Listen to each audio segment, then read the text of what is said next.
Welcome back. Still watching Business Morning live on Channels Television. Now to our next conversation. We'll be talking intellectual property.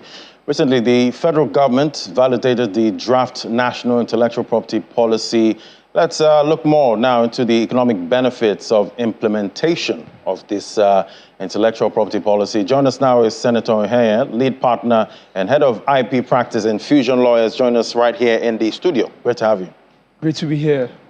So it's a validation now. Tell us the content, of this policy and why it took so long, for it to get validated. Thank you very much. Intellectual property is very critical, to the development of any nation. It's been some time that the Nigerian government has been considering the need to have an IP policy or strategy that would ensure that all of the key government agencies, including private sector, would be able to work together to leverage those benefits that a policy provides.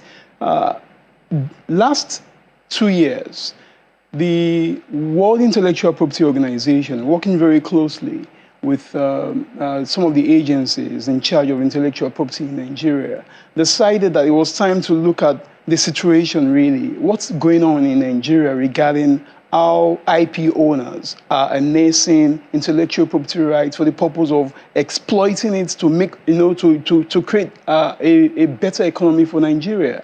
That situation analysis was done between January 2020 and 2021. And by the time the situation analysis came up, it was very clear that Nigeria lacked certain legal frameworks, certain institutional frameworks as well, enforcement frameworks that would have ensured that as our creative industry, the entertainment sector, the sports sector, and all of them are growing, Nigeria would have been able to benefit a whole lot from there commercially. So this is how it's been. And I can tell you that the National Intellectual Property Policy and Strategy is not just a policy document, it is also a strategy document, which means that Nigeria is very serious about implementing the policies, so it doesn't remain a paper thing. And looking at the content at this time, do you think anything is lacking, or any recommendations to make it better? All right, in terms of the contents and what could be better, for now, what we have captured are about 9 strategies, or 7 strategies, and about 9 policy objectives. I can say that it's pretty comprehensive. We have one that has taken care of legal framework, which will ensure that if you are an intellectual property rights owner, you now have the legal framework that can back that protection, so that you can also enforce and make sure that you maximize the labor you've put into creating these intellectual properties. Secondly, institutional framework as well. For the first time, Nigeria is going to be having what is called the Nigerian Industrial Property Commission, which means that we will now have a commission that is specifically in charge of administering and managing intellectual property rights in the country. I also see gaps, that has been closed up now around how we're to ensure there's effective or adequate IP education and awareness out there. Because if you ask me, many people create IP in Nigeria, but they don't even know it. They don't even understand that this is a form of property that they can maximize to make some money. So in terms of what could come in, I would say it would be, I think that the policy is looking at the current situation of things, what Nigeria has lacked over the years, and trying to close the gaps. But I also think, especially when looking at new and emerging technologies, I think that the IP policy may have sort of de-emphasized that area. What I see happening in the next 5, 10 years is that emerging technologies will disrupt the IP space. So in terms of how you manage IP or how you are able to enforce IP rights, those things are going to change. For instance, blockchain, which has application in NFTs, will disrupt that area. So I would have thought that the policy would be a bit futuristic as well, to see how these emerging technologies could be accommodated as well from three areas of three perspectives. One, in terms of protection of IP. Two, in terms of enforcing IP. And three, in terms of managing IP as well. And one thing I know for sure is that IP rights owners need to be able to trace their IP so they can get their royalties from these IPs. I see emerging technologies changing that. Well, we'll keep watching out, for that, because at the end of the day, we've seen, instances where, you create some intellectual, property, but you're not able to, reap the benefits of it. And one interesting one, I've seen is on social media, you have some of these, skit makers. They use a couple of voiceovers, real people voices. True. I'm wondering, is there any claim, do you think there'll be any claim at some point? Well, it's interesting. IP is very dynamic, right? For those who may not even understand what IP encompasses, people like to say that IP is the creation of the human mind. And the human mind is a very wide one.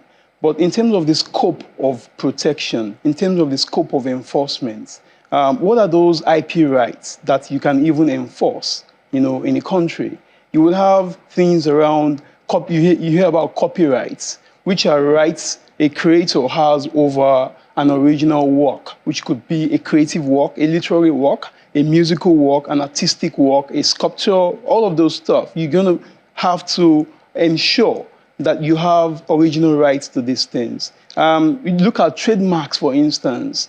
Nigeria is a fascinating country where we see a lot of people enterprising, young people throwing stuff out there.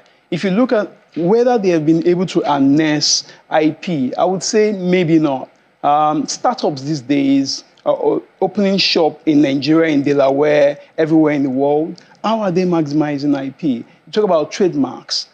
From the statistics we have, we are not maximizing that enough. And it's even worse for patents, really. When you talk about patents, you're looking at inventions. In the country, so far, most patents that have been granted by the Nigerian governments were granted to foreigners, over 90% of them, meaning that two things. We may not have enough local inventors, or our local inventors do not believe in the patent system in the country.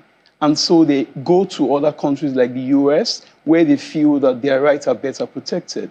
So you talk about these kits and all of that. It's a big thing these days. And what is sure is that we're going to be seeing an increasing rate of piracy, an increasing rate of copyright infringements. This is one key thing that has happened over the years since the introduction of the internet.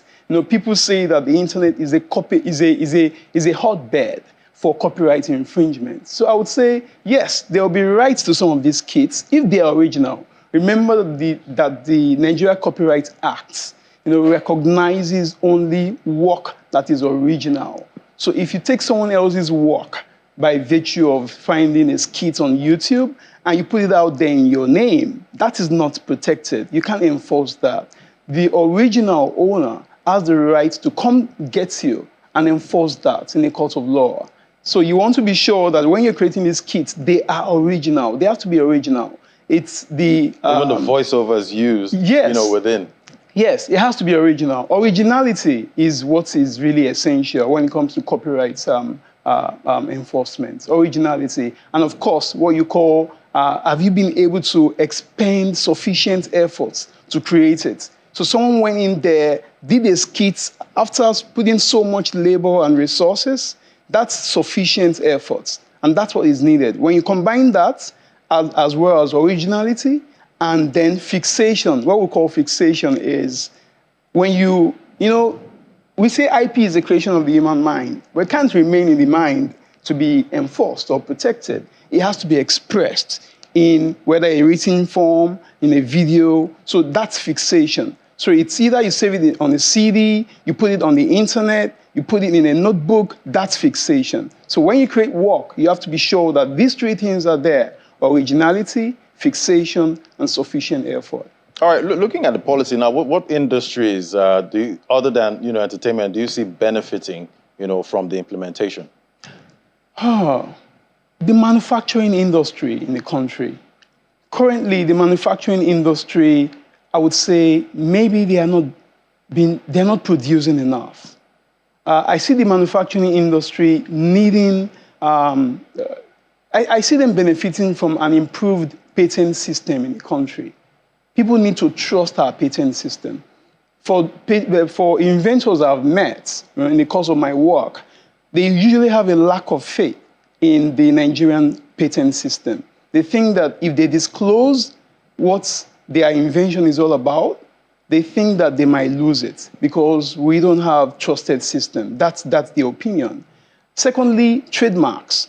I do not see Nigerian manufacturers exploiting trademarks enough.